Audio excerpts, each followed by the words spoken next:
Hi everyone, मैं माधव। आज मैं आपके लिए जीएसटी से जुड़े दो इम्पॉर्टेंट अपडेट्स लेकर आया हूँ ई वे बिल से रिलेटेड। अगर आप एक बिजनेस ओनर हैं, अकाउंटेंट हैं या गुड्स की मूवमेंट में डील करते हैं तो ये वीडियो आपके लिए है। चलिए दोनों चीज़ों को एक एक करके समझते हैं और ये देखते हैं कि इनका क्या इम्पैक्ट रहने वाला है और किन बातों का ध्यान रखना होगा। तो आपके सामने जीएसटीएन की एडवाइजरी शो हो रही होगी जो कि 20 मई 2026 को आई थी। सबसे पहला अपडेट जो आया है वो आया है शिप टू GSTIN, यानी जो bill to ship to transaction होती है, जब बिलिंग एक पार्टी को की जाती है लेकिन गुड्स शिप किसी दूसरी पार्टी को किए जाते हैं, तो इस केस में जिस पार्टी को गुड्स शिप किए जा रहे हैं उसका GSTIN देना अब मैंडेटरी हो गया है बिल में। पहले ये ऑप्शनल डिस्क्रिशनरी था लेकिन अब नहीं। इसका प्रैक्टिकल इम्पैक्ट क्या रहने वाला है? बिलिंग और सेल्स टीम को जब भी वो bill to ship to transaction में एंटर करेंगे तो जहाँ पर वो गुड्स शिप कर रहे हैं उनका GSTIN बहुत केयरफुली एंटर करना होगा, क्योंकि अगर वो गलत हुआ तो ई वे बिल जनरेट ही नहीं होगा। अगर आप एक डिस्ट्रीब्यूटर या C&F एजेंट मॉडल पे वर्क करते हैं तो हो सकता है कि आपको एक मास्टर डेटा मेंटेन करना हो शिप टू GSTIN का।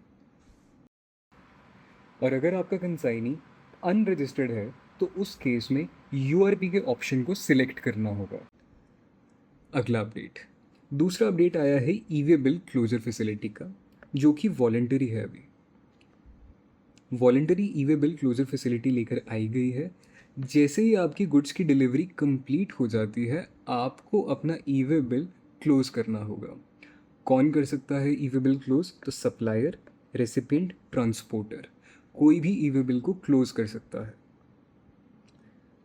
ई वे बिल को क्लोज करने का तरीका या तो आप ई वे बिल वाइज कर सकते हैं या जिस दिन वो जनरेट हुए डेट वाइज कर सकते हैं।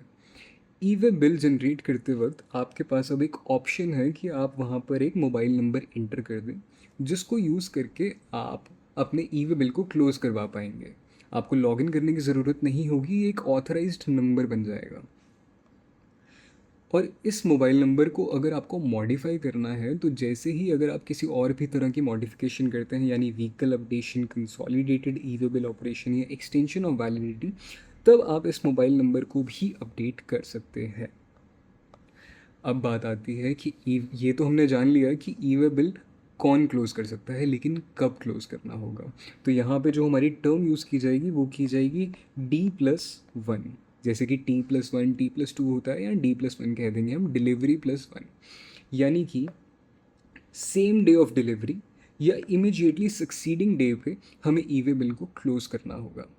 अब मेरा सब लोगों को यही कहना होगा कि आप लोग, चाहे ये वॉलेंटरी है आज की डेट में, पर अपने वर्क फ्लो, अपने कंट्रोल के अंदर इसे लगा लें, क्योंकि देखा गया है कि डिपार्टमेंट जो है फेज वाइज मैनर में इसे मोस्टली एंटिटीज़ पे एप्लीकेबल कर देगा। तो बेहतर यही रहेगा कि हम आज से ही इसके ऊपर अपनी वर्किंग स्टार्ट कर दें और इसे अपने कंट्रोल का पार्ट बनाएं। अब कैसे ई वे बिल को क्लोज करना होगा, तो इसके कुछ स्क्रीनशॉट्स हैं हमारे पास, वो देख लेते हैं एक बारी, जो कि GSTN एडवाइजरी ने ही शेयर किए हुए हैं। तो जैसे ही हम लॉगिन करेंगे तो ई वे बिल के अंदर सबसे लास्ट में हमें ई वे बिल क्लोज का ऑप्शन दिखाई देगा। E way bill closure by logged in user. तो जैसे मैंने आपको बताया था कि या तो आप ई वे बिल नंबर को इस्तेमाल कर सकते हैं या जनरेटेड डेट को इस्तेमाल कर सकते हैं। तो यहाँ पर आप अपना ई वे बिल एंटर करेंगे, साथ ही उसकी पूरी डिटेल्स सामने आ जाएंगी आपके पास, कहाँ कहाँ से फ्रॉम प्लेस आ जाएगा, टू प्लेस आ जाएगा, एंड जनरेटेड बाय आ जाएगा, एंड फिर आप नीचे उसकी क्लोजिंग डेट सेलेक्ट करेंगे एंड सबमिट कर देंगे।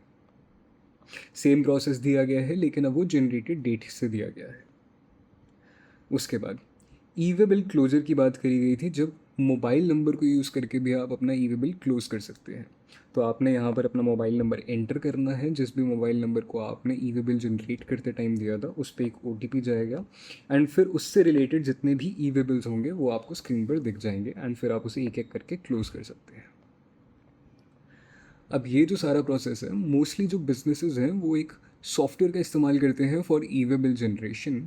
तो जितने भी सॉफ्टवेयर डेवलपर्स हैं वो लोग इस चेंज को, closure of e way bill facility को, अपने सिस्टम में ले आएंगे। ये जो चेंजेस हैं ये 15 जून 2026 से एप्लीकेबल होने थे, लेकिन जैसे मैंने आपको बताया कि ये जो सारे चेंजेस होते हैं ये आपके सॉफ्टवेयर में भी लेकर आने होंगे।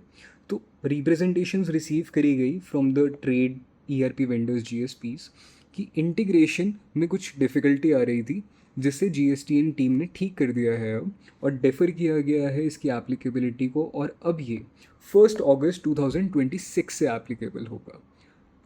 तो ये था हमारा अपडेट। 2 अपडेट आए हैं। एक bill to ship to transaction के अंदर आपको शिप टू GSTIN मेंशन करना मैंडेटरी कर दिया गया है, और दूसरा अपडेट आपका आया है voluntary closure of e way bill. I hope आप लोगों को ये इनसाइट हेल्पफुल लगी होगी। Thank you so much.